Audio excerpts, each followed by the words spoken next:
This is Greg Strange, and this is the Flextreme from Opel Vauxhall. They showed it at the Frankfurt Motor Show. It's now here in the UK, and a lot of people are getting the chance to see it up close and personal. And I'm with Andrew Marshall, who's Director of Technology Communications for GM Europe.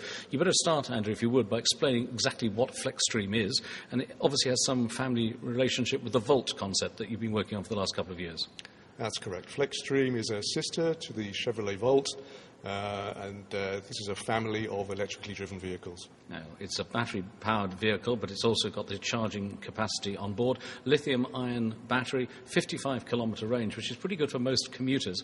But the interesting thing here is that you've designed it and built it with a diesel engine, a 1.3-litre diesel engine, which doesn't actually drive the wheels, it merely charges the battery. Absolutely correct. The diesel engine is there to recharge the battery when the battery is empty. And presumably it's totally practical for most commuter use. You wouldn't even bother to be using the diesel engine. You just take it home at night, plug it in and recharge it for the morning.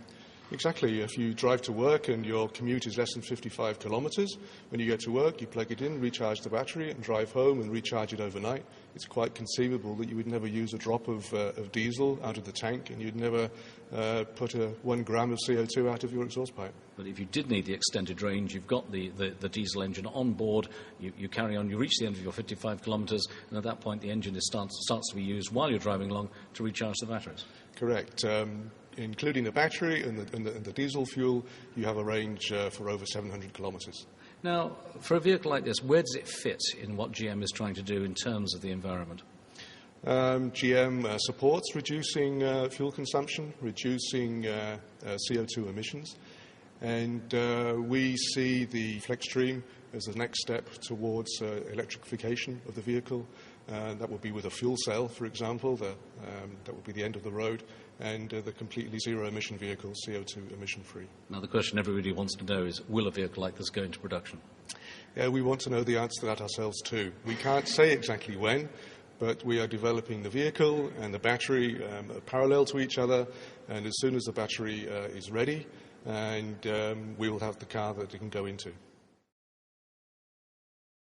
With Boris Jacob, and you've been part of the team that's designed the Flextreme, why make it in this shape? The Chevrolet Volt was a two-seater. Yeah, this is a monovolume, and the monovolume architecture is a very popular one in Europe. It also stands for versatility, exactly like the brand Opel Vauxhall. So this is a typical family car, as we would be familiar with here in Europe, but there are a lot of things we wouldn't be familiar with. Let's start with some of the obvious features and these double doors on each side. Yeah, the double doors are very practical, again, for families. If you want to access the rear very easily, for example, with your baby seat or something, that's possible with this kind of door. And it gives generally easy access to the interior. And at the back, gull wings, absolutely marvellous design. Again, it gives you all the access you could need to the rear storage area, but you've got a little extra surprise for us. Exactly. The gull wings are there for a specific reason, because we've got an underfloor carrier for 2 segways, personal transporters, that can slide out. So you basically open the tailgate not in a traditional way to the rear, but to the side.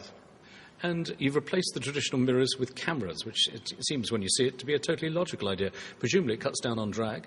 Exactly, that was the main reason, such as other features that will reduce the drag, like the wheel covers on the wheels that are transparent, so we still keep the good looks of aluminium wheel, and the mirrors, as you said, and we blocked off some of the areas that we don't need for cooling. And with cameras, it enables you to have a fantastic panoramic display. It's a remarkable thing. And you can vary the pictures you get. Exactly. The panoramic display is not only for the rear view, it's also connected to the infotainment system and to all other information like sat-nav and all sorts of things that you need as a driver in general. Well, when you're trying to do a vehicle that's environmentally sensitive, you're trying, obviously, to use materials that are as light as possible. And I know you've tried to do this not just with the exterior, but also with the interior. Exactly. That was the main theme for the interior, to be visually and physically light. So we were using and actually also displaying very lightweight materials that are latest state-of-the-art technology. I must ask you this. When you've done design exercises before, the GTC exercise, for example, that led to the Vectra replacement, is this a sort of test bed for a replacement for an existing model? For example, the Safira? It wasn't intended that way.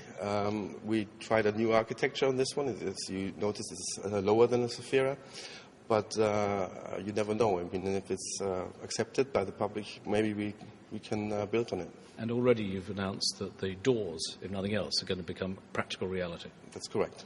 Any idea when? Can't say. Okay.